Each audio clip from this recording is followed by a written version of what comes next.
পুরান ঢাকা হবে মহামৃত্যুপুরী, কেউ যাবে না উদ্ধার করতে।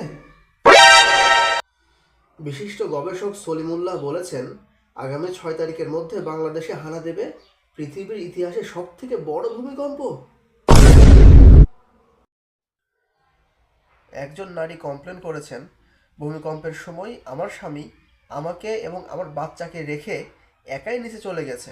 এখন এই স্বামীর সাথে কি সংসার করা উচিত হবে কিনা? ভূমিকম্পের পরে প্রথম যে মানুষটা আপনাকে ফোন দিয়ে খোঁজ নিয়েছে তাকে কখনো হারাতে দেবেন না।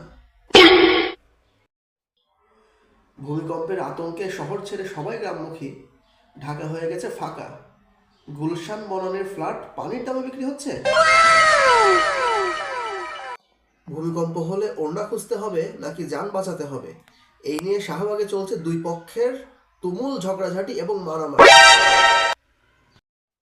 তবে কি পৃথিবীর মানচিত্র থেকে মুছে যেতে চলেছে ঢাকা শহর? ধেয়ে আসছে 9.4 মাত্রার ভয়াল ভূমিকম্প। ভূমিকম্পের আশঙ্কায় ঢাকা বিশ্ববিদ্যালয়ে ছুটি ঘোষণা।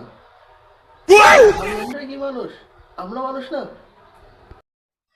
আগামী 5 তারিখ বাংলাদেশে হতে যাচ্ছে ভয়ানক ভূমিকম্প। মারা যেতে পারে আনুমানিক 40 লক্ষ মানুষ। ঢাকা শহরে থাকা যাবে না।